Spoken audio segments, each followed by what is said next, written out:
Okay जी, जैसे कि आप लोगों को पता है कि आज हमारा जो क्लास है वो ओरिएंटेशन सेशन है, जिसमें आप लोगों को बताएँगे कि यूरोपियन हिस्ट्री जो सब्जेक्ट है as a optional CSS as well as in combined competitive examination क्यों हमें चूज़ करना चाहिए।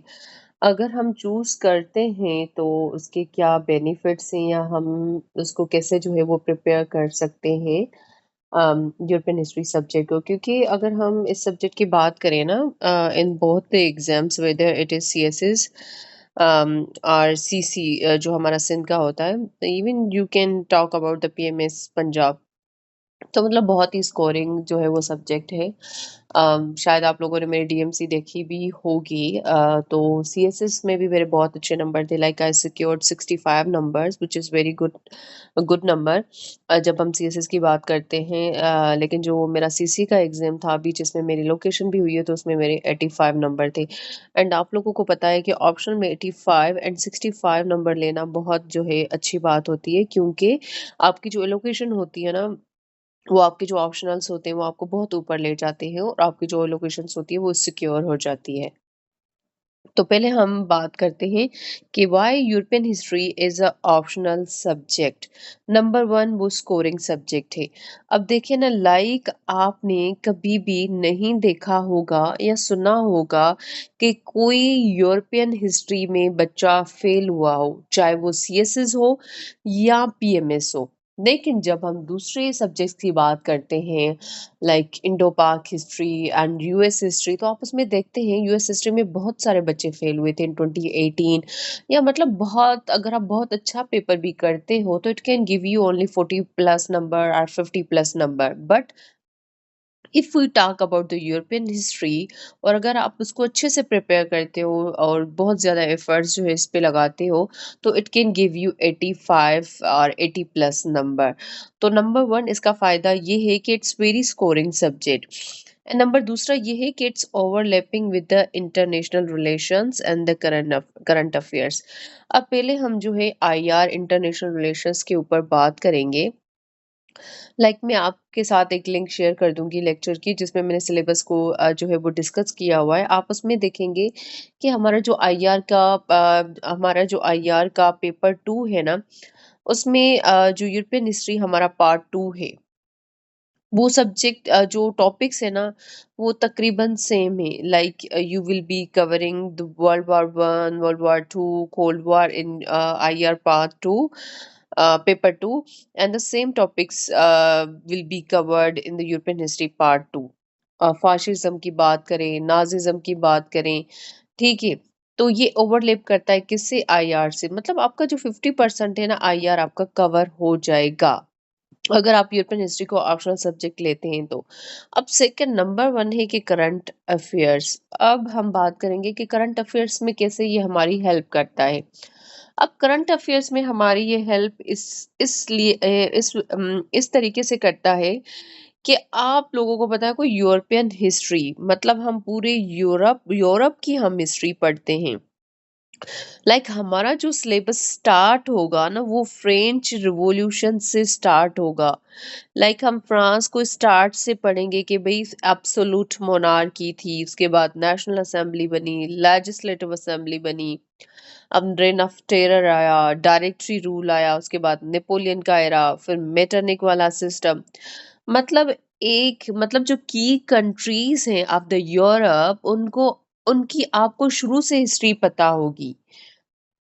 और उसके अलावा आप इटली की बात करें तो यूनिफिकेशन ऑफ इटली एक मेजर टॉपिक है यूरोपियन हिस्ट्री में। यूनिफिकेशन ऑफ जर्मनी को देखें, वो एक जो है वो मेजर टॉपिक है यूरोपियन हिस्ट्री में।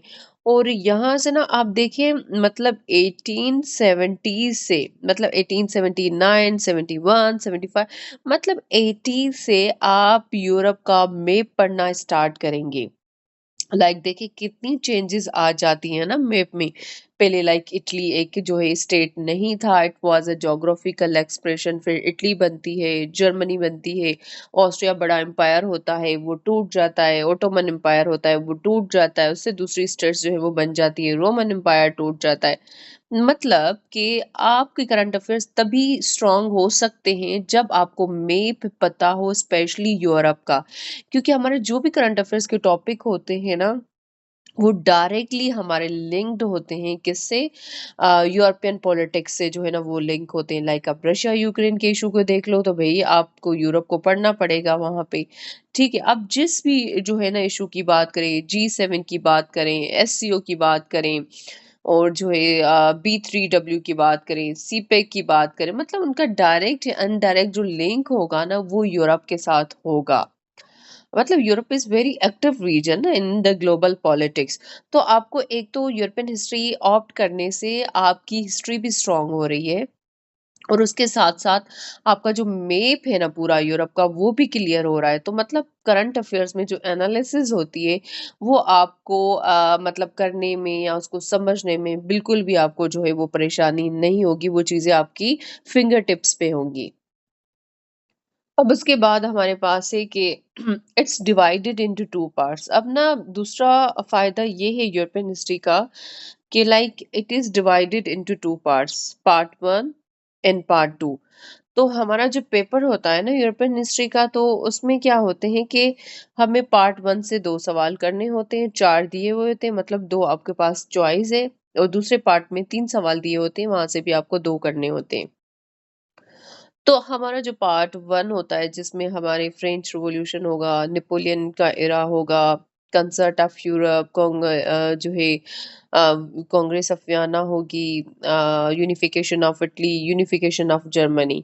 बट इन पार्ट 2 जो हमारा हिस्ट्री का पोर्शन होगा, इंटर वॉर पीरियड, मतलब it will be very easy to choose the questions, आपके लिए बहुत इजी होगा।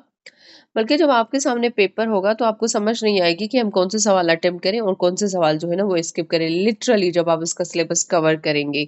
So easy choices in the questions. And number fourth which is very important, आप खुद भी एनालाइज कर सकते हैं उनकी, एनालाइज कर सकते हैं उनको, कि रिपीटेशन ऑफ द क्वेश्चंस, मतलब क्वेश्चंस बहुत रिपीट होते, इट्स वेरी क्लियर कि एक सवाल एनी हाउ फ्रेंच रिवॉल्यूशन से आएगा। लेकिन मसला ये है कि फ्रेंच रिवॉल्यूशन आप उसको ना एज अ एक टॉपिक करके बस जो है वो कवर करते हैं। No, it's not like that. अब देखें ना, वो जरूरी नहीं है कि वो आपसे भी ये सवाल पूछेंगे कि भाई फ्रेंच रिवॉल्यूशन का क्या है, उसके काजेस क्या है, उसके कॉन्सिक्वेंसेस क्या है। No, how French revolution change you know politics of Europe, या उसके इम्प्लीकेशंस क्या थे यूरोप के ऊपर, उसके इंग्लैंड के ऊपर इम्प्लीकेशंस क्या थे, एंड फ्रेंच रिवॉल्यूशन फ्रांस में ही क्यों हुआ। या ये सवाल हो सकता है कि भाई what was the role of philosophers in heralding the revolution in France. तो आपने एक टॉपिक के सारे जो एस्पेक्ट बनते हैं ना वो सारे कवर करने हैं। तो वहां से क्या होगा, क्लियर हो जाएगा कि भाई एक सवाल एनी हाउ फ्रेंच रिवॉल्यूशन से आना है। लाइक हमने उसके काजेस भी कवर करने हैं, हमने उसके कॉन्सिक्वेंसेस भी कवर करने हैं, हमने जो है उसके जो है वो भी कवर करना है कि फ्रांस में ही क्यों आया था, हमने ये भी कवर करना है कि उसके इम्प्लीकेशंस क्या हुए थे, पूरी दुनिया के ऊपर क्या हुए थे, इंग्लैंड के ऊपर क्या हुए थे, और जो है फ्रांस के ऊपर क्या हुए थे, यूरोप के ऊपर क्या हुए थे। तो जहां से भी सवाल आएगा you will be able to solve that question. And second, अब नेपोलियन एक बहुत बड़ा टॉपिक है, एंड इट्स वेरी इंटरेस्टिंग जब हम पढ़ेंगे। तो वहां से क्या होगा कि मतलब ये भी अंडरस्टूड है कि दूसरा सवाल नेपोलियन से तो आएगा ही आएगा। अब नेपोलियन से कैसे आ सकता है कि उसकी रिवॉल्यूशनरी वॉर्स आ सकती हैं, और नेपोलियन का जो वर्क था इन द फ्रांस वो आ सकता है। अब नेपोलियन के रिजिम पे सवाल आ सकता है कि भाई वो डिक्टेटरशिप थी या क्या था, या नेपोलियन ने जो सिविक वर्क किया था उसके ऊपर जो है आपसे वो सवाल पूछ सकते हैं।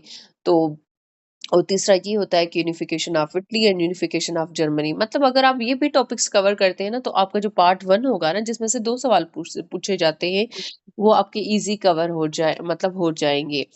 And the third and the last one is easy paper as compare to the other history papers. मतलब देखिए, जैसे मैंने आप लोगों को बता रही हूँ ना कि इसमें कोई चेंजेस नहीं आती हिस्ट्री में। लाइक कोई करंट अफेयर से रिलेटेड सवाल नहीं आता। अगर आप यूएस हिस्ट्री की बात करेंगे ना, like in my first attempt I also opted US history, second में एंड थर्ड में यूरोपियन हिस्ट्री था। तो लाइक आपका कभी हिस्ट्री से सवाल सारा पेपर आ जाता है, कभी तो करंट उसमें पूछ लेते हैं यूएस हिस्ट्री में। मतलब इट्स वेरी अनप्रेडिक्टेबल। तो but when we talk about the European history तो उसमें तो ऐसा कोई मतलब फियर ही नहीं होता। भाई फ्रेंच रिवॉल्यूशन जो है वही है, जो उसके काजेज़ थे वही काजेज़ है, कोई मतलब उसमें कोई चीज़ जो है ना वो चेंज नहीं होगी। नेपोलियन का भी वही सारी चीज़ें हैं।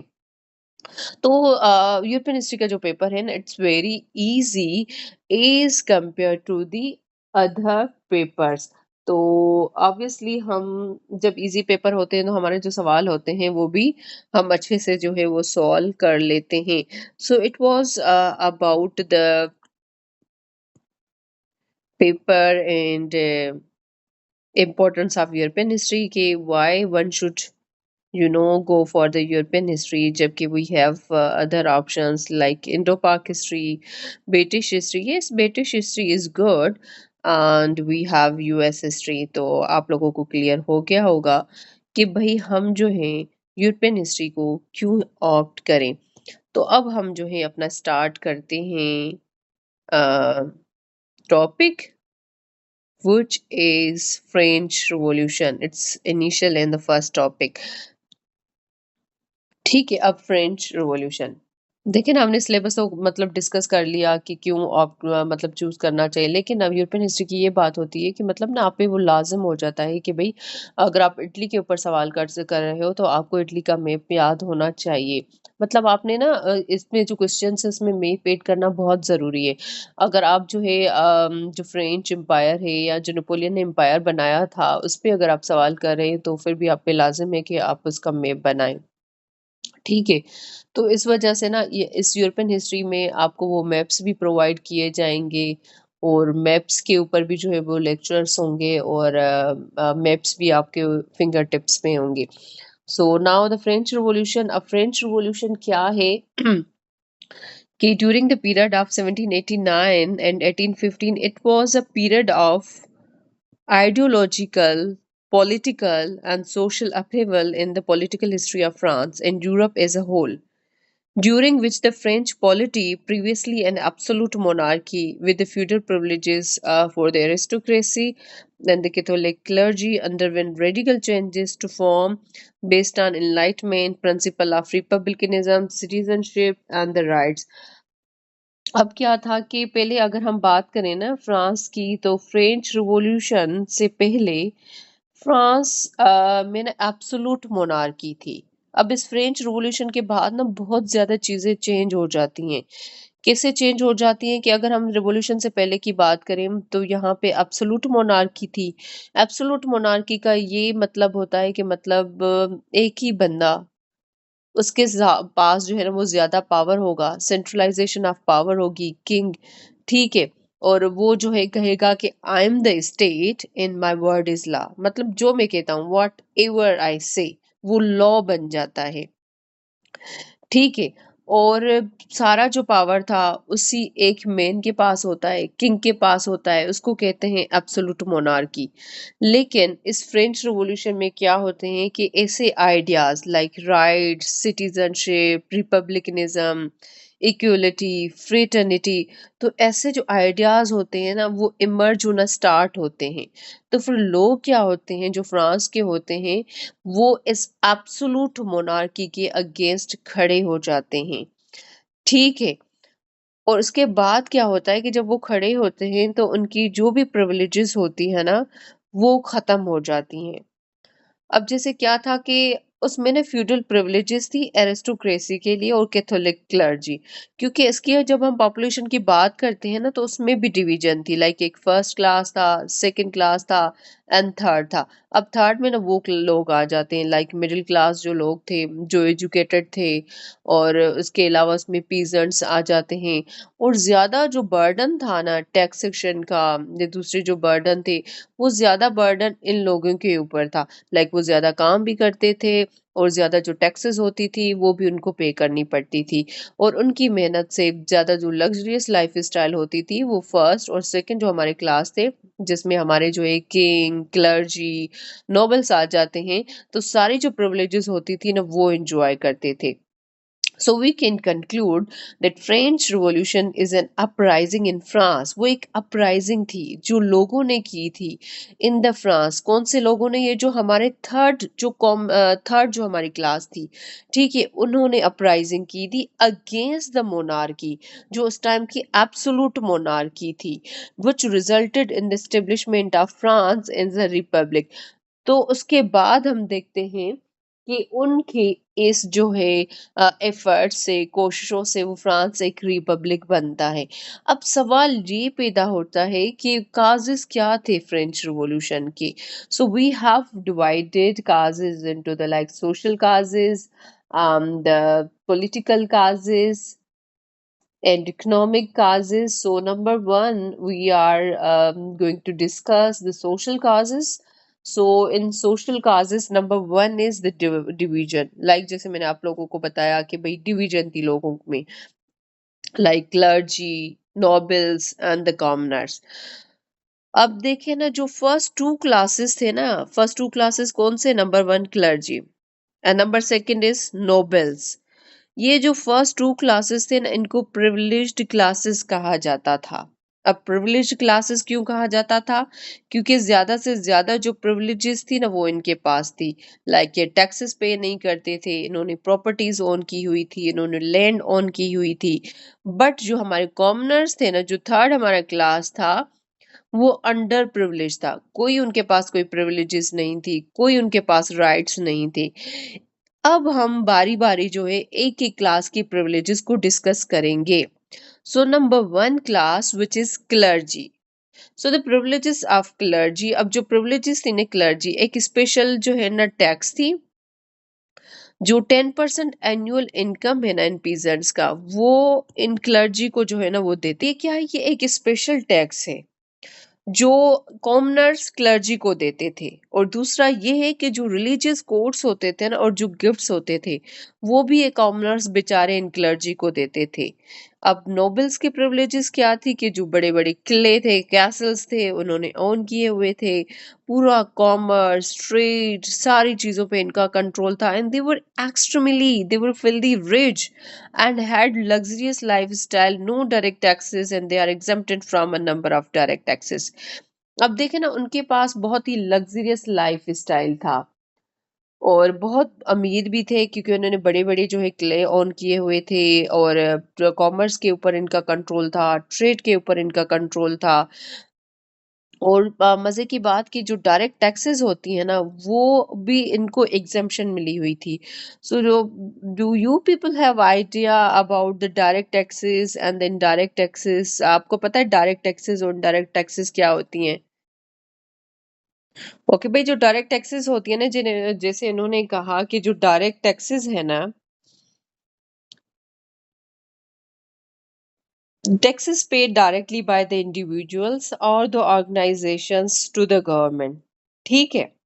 Like these, if we talk about the Pakistan, these are taxes paid directly to the Federal Board of Revenue by the individuals or the entities based on their income or assets. अब हम example ले लेते हैं like income tax. अब वो जो हमारे salary के जो हमारा सैलरी क्लास है ना, या सैलरी जो हमारे इंडिविजुअल्स हैं, लाइक बिजनेसेस हैं, प्रोफेशनल्स हैं, वो टैक्स देते हैं like based on their annual जो है ना वो इनकम। ये प्रोग्रेसिव इन नेचर होती है, ठीक है। Higher income means higher tax rate, और दूसरी जो हमारे पास होती है कारपोरेट टैक्स होती है, कैपिटल गेन टैक्स होती है। लेकिन जब हम इनडायरेक्ट टैक्स की जो है वो बात करते हैं ना, वो तो मतलब डायरेक्ट टैक्स जो होती है ना, जैसे हमने इनकम टैक्स की बात की, वो आपसे पहले ही ना देने से पहले सैलरी से डिडक्ट हो जाती है। लेकिन जो इनडायरेक्ट टैक्सेस है ना, these are collected by the like businesses and the sellers. और लेकिन ये है कि उनकी जो कॉस्ट होती है ना, the cost is transferred and the cost is passed on to the consumers, ठीक है। अब जैसे हम एग्जांपल ले लेते हैं कि जीएसटी, जिसका फुल फॉर्म है general sales tax, like charge on the sale of goods and some services. Like जैसे हम कोई भी चीज लेने जाते हैं तो हम हमारे ऊपर उसकी जीएसटी जो है वो लगती है। ठीक है, स्टैंडर्ड जैसे 70 to 18% है। यस। ठीक है, if we talk about the 2025, जैसे फॉर एग्जांपल अगर हम किसी भी कपड़े के शॉप पे जाते हैं जो आउटलेट है, तो वहां पे हमें जीएसटी जो है वो देनी पड़ती है। कस्टम ड्यूटी है हमारे पास, जो है वैल्यू एडेड टैक्स है, वीएटी। तो ये है difference direct and indirect taxes में। अब इनडायरेक्ट टैक्सेस को तो छोड़े, लेकिन ये जो हमारे नोबल क्लास है ना, वो जो डायरेक्ट टैक्सेस है ना, जो डायरेक्ट पे की जाती है टू द गवर्नमेंट, वो भी जो है ना, मतलब इनको एग्जेम्पशन मिली हुई थी, लाइक वो पे नहीं करते थे। अब ये तो हमने प्रिविलेजेस की बात की कि भाई फर्स्ट क्लास की कौन सी प्रिविलेजेस थी एंड सेकंड क्लास की कौन सी प्रिविलेजेस थी। अब हम थर्ड क्लास की प्रिविलेजेस की भी तो बात नहीं करेंगे, बल्कि उनकी जो मिजरीज है हम उनकी बात करेंगे कि थर्ड स्टेट जो हमारी है, उनकी क्या मिजरीज थी, लाइक कौन से उनकी जो है उनके ऊपर बर्डन थी। So number one is heavy taxation. उनके ऊपर बहुत बर्डन था टैक्सेशन का, लाइक ट्रिपल टैक्सेशन देनी पड़ती थी। कैसे ट्रिपल टैक्सेशन? कि भाई कि वो जो है ना, ट्रिपल टैक्सेशन कैसे देनी पड़ती थी कि टैक्स टू द किंग देते थे number one, tax to the nobles and tax to the clergy. मतलब वो गवर्नमेंट को तो दे ही दे रहे हैं, नोबल्स को भी दे रहे हैं एंड क्लर्जी को भी जो है वो टैक्स दे रहे हैं। ठीक है, तो नंबर वन इज कि भाई वो जो है उनके ऊपर क्या था, हेवी बर्डन ऑफ टैक्सेशन था। So now the first state, जो हमारे जो हैं क्लर्जी हैं, चर्च चर्च लीडर्स, जो चर्च के हमारे लीडर्स हैं। अब सेकंड जो स्टेट है ना, उसमें आ जाते हैं हमारे पास नोबल। नोबल्स कौन से? जो रिच लैंड ओनर्स हैं। एंड थर्ड स्टेट, क्योंकि आपको भी पता होना चाहिए कि फर्स्ट स्टेट में कौन से लोग आ जाते हैं, सेकंड में कौन से आ जाते हैं, एंड थर्ड में कौन से आ जाते हैं। So third state, like common people, these included peasants, workers, and the middle class. Middle class जो लोग हैं, the middle class was made up of doctors, lawyers, teachers, merchants, writers, and other who were educated and wealthy but had no political power or special rights like the nobles and the clergy. अब ये जो middle class लोग थे ना हमारे, इसमें पढ़े लिखे लोग थे, और जो अपराइजिंग स्टार्ट करेंगे ना, वो भी ये लोग करेंगे, क्योंकि देखो उनको समझ तो है ना कि हमारे जो राइट्स हैं वो वायलेट हो रहे हैं, हमारे राइट्स हमें नहीं मिल रहे। क्योंकि इनमें ज्यादातर पढ़ा लिखा तबका था, डॉक्टर्स थे, लॉयर्स थे, टीचर्स थे, मर्चेंट्स थे, इवन राइटर्स थे। तो अपराइजिंग जो होगी ना, वो यहाँ से स्टार्ट होगी, लेकिन इनके पास कोई पॉलिटिकल पावर नहीं था। एंड दूसरा हमारा बड़ा काज ये है कि फ्लॉड टैक्सेशन सिस्टम। अब आप लोगों मुझे कौन बताएगा कि फ्लॉड टैक्सेशन सिस्टम कैसे था, क्योंकि अभी हमने थोड़ी देर पहले डिस्कस किया। अब देखें ना कि फ्लॉड टैक्सेशन सिस्टम, लाइक जो फर्स्ट स्टेट थी हमारी, जिसमें 1% पॉपुलेशन आ जाती है, उन्होंने रिसोर्सेज कंट्रोल किए हुए थे 15%। एंड जो हमारे थे सेकंड स्टेट, जिन्होंने जो 20% उन्होंने रिसोर्सेज कंट्रोल किए हुए थे, लाइक दे डिड नॉट पे टैक्सेस। अगर हम इन दोनों को मर्ज करें, लाइक 35 to 40% जो हमारी वेल्थ है ना, वो एग्जेम्प्टेड है फ्रॉम द टैक्सेशन। अब इतनी सारी वेल्थ अगर आप उसको एग्जेम्प्ट करते हैं टैक्सेशन सिस्टम, तो ये क्या हुआ? फ्लॉड टैक्सेशन सिस्टम हुआ ना। एंड दूसरा ये है कि जो क्वीन थी ना, उसका बहुत ही लग्जरियस लाइफ स्टाइल था, क्वीन मैरी। लाइक वो एक इग्नोरेंट जो थी ना, वो लेडी थी। वो the daughter of the Habsburg. Habsburg ना एक बड़ी वेल्दी फैमिली है, जो ऑस्ट्रिया की है, वो जो रूल भी करेगी इटली के कुछ रीजन्स में, आगे चल के हम पढ़ेंगे। उसके लिए ना, क्वीन मैरी के लिए फ्रांस एक बॉटमलेस पर्स था। मतलब वो अपने प्लेजर के लिए, अपनी लग्जरी लाइफ स्टाइल के लिए, मतलब वो वहां से जो है लेती जाएगी, और वो बॉटमलेस पर्स होगी। लाइक उनके जो फाइनेंसेस है, उनके जो पैसे हैं, उनकी जो दौलत है, वो कभी भी खत्म नहीं होगी। उसने फ्रांस को एक बैंक समझा हुआ था, अपना क्रेडिट कार्ड कार्ड जो है वो समझा हुआ था। And the other reason is rise of middle class। अब दूसरा ये था कि जो मिडिल क्लास है ना, उसका भी राइज हुआ है, क्योंकि ऑलरेडी वो लोग पढ़े लिखे थे, तो वो बड़े इनलाइटेड लोग थे, इंटेलेक्चुअल मतलब थे। तो जब वो philosophers की दे started reading the writings of the philosophers, तो उनको समझ लगी कि भाई हमारी तो एक्सप्लॉयटेशन हो रही है, हमें तो राइट्स नहीं मिल रहे। ये तो बहुत इनइक्वालिटीज हो रही है इन एवरी स्फीयर, लाइक वो पॉलिटिकल हो, सोशल हो, इकोनॉमिक हो। Hence they agitated for the reforms कि भाई कुछ रिफॉर्म्स आने चाहिए, कुछ हमें भी रिलीफ मिले। जैसे आई टोल्ड यू अर्लियर कि they were inspired by the French philosophers and successful revolt of American colonies, क्योंकि 1789 वाला ये वो पीरियड है ना जब अमेरिकन जो कॉलोनीज थी, 13 कॉलोनीज, ब्रिटेन उस टाइम का एक बहुत बड़ा पावर था। भाई जब वो उसको बाहर निकाल के फेंकते हैं, वो इंडिपेंडेंस डिक्लेयर करते हैं, तो व्हाई नॉट वी। तो वहां से भी वो बहुत इंस्पायर हुए थे, और फ्रेंच जो फिलोसोफर्स थे वहां से भी इंस्पायर हुए थे। और इकोनॉमिक अगर हम कॉजेज की बात करें तो उसमें emergence of new economic class है, यही जिसमें हमने मिडिल क्लास लोगों की बात की, जो डॉक्टर्स थे, लॉयर्स थे, इंजीनियर्स थे। एंड दूसरा ये कि inequitable system of taxation, like inequitable system था ना टैक्सेशन का, जिनको ज्यादा टैक्सेस देनी चाहिए थी वो देते नहीं थे, जिनको नहीं देनी चाहिए थी वो देते थे। And the important aspect is political causes. अब पॉलिटिकल काजेज कैसे कि number one is absolute monarchy. Absolute monarchy क्या है कि वन मेन इंस्टीट्यूशन, लाइक उस एक बंदे के पास पावर होगा, सेंट्रलाइजेशन होगी। अब ना यहाँ पे ना अपने ना कुछ डायनेस्टीज को याद करना है। अब वो बार बार आपकी आएंगी। अब पहले हम एक डायनेस्टी पढ़ते हैं, बर्बन डायनेस्टी। अब बर्बन डायनेस्टी क्या है? ये एक डायनेस्टी है जिसने फ्रांस में रूल किया था। अब इनके जो रूलर्स होंगे ना वो लुई 14 होंगे, लुई 15 होंगे, आगे चल के भी आप इनके रूलर्स पढ़ेंगे। तो फिलहाल आप ये दो याद कर ले, bourbon dynasty means Louis 15, sorry Louis 14, Louis 15। और दूसरा ये था कि फ्लॉड एडमिनिस्ट्रेशन सिस्टम था, लाइक नेपोटिज्म थी, जो अच्छी अच्छी पोस्टें थी वो एरिस्टोक्रेट्स को मिलती थी, नोबल्स को मिलती थी, चाहे उनमें कैपेबिलिटीज हो या ना हो। एंड दूसरा ये भी था कि डिजास्ट्रियस इम्पैक्ट्स ऑफ कॉस्टली वार्स। अब ये भी ना कि जबकि एब्सोल्यूट मोनार्क्स थे, किंग्स थे, तो अपनी जो फॉरेन वॉर्स होती थी ना उसमें भी फ्रांस को जो है वो धक्का दे देते थे। जैसे आप एक 7 ईयर वॉर हुई थी 1756 टू 1763, जो लुई 15 के टाइम में जो है लड़ी गई थी। और उसमें फ्रांस जो था वो प्रूशिया एंड इंग्लैंड के अगेंस्ट था, तो उसमें भी उसकी शिकस्त हुई थी। सेकेंडली ये थी कि अमेरिकन जो वॉर ऑफ इंडिपेंडेंस थी उसमें भी इसने जो है लुई 16 ने जो है वो इंटरवीन किया था, जिसमें जनरल जो है हमारा लेफेट उसको भेजा गया था। वो बाद में ही आके आइडियाज इधर जो है स्प्रेड करता है कि भाई हम भी जो है ना इनसे एब्सोल्यूट जो हमारे मोनार्क्स है हम उनसे छुटकारा लें। ठीक है, तो ये जो कॉस्टली वॉर्स थी ना इनके भी जो इम्पैक्ट्स हैं वो भी एक रीजन बनते हैं फ्रेंच रिवॉल्यूशन के। क्योंकि ऑलरेडी देखिए कि वो टैक्सेशन कलेक्ट इतनी नहीं हो रही थी। 40% जो रिसोर्सेज थे वो एग्जेम्प्टेड थे फ्रॉम द टैक्सेशन।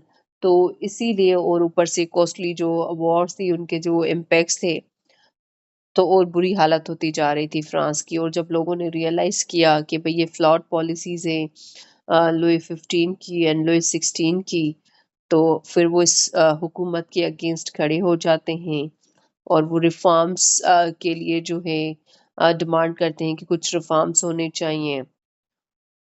और इनकी जो हुकूमत होती है एब्सोल्यूट मोनार्की वो ख़त्म हो जाती है, फिर कॉन्स्टिट्यूशनल मोनार्की बनती है। So it was about the introductory class and orientation session. तो कल जो हम होंगे फ्रेंच रिवॉल्यूशन को और डिटेल में पढ़ेंगे, जिसमें we will be discussing the role of philosophers. जो हमारे 3 फिलोसोफर्स हैं हम उनके रोल को डिस्कस करेंगे। एंड आफ्टर दैट हमारे जो इवेंट्स होंगे रिवॉल्यूशन के ना वो भी बहुत इंपॉर्टेंट है कि पहले कौन सा इवेंट हुआ था, क्योंकि बैठे बैठे तो लोग रिवॉल्यूशन नहीं ले आते ना, इवेंट बाय इवेंट जो है वो रिवॉल्यूशन चलता है कि पहले कौन सा इवेंट था, सेकंड कौन सा था, थर्ड कौन सा था, एंड एंड जो है कौन सा था। ठीक है, जैसे फॉल ऑफ बेस्टाइल है।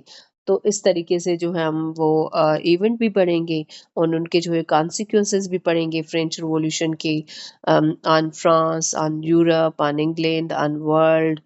तो इस तरीके से ठीक है। सो हम मिलते हैं कल, तब तक अल्लाह हाफिज।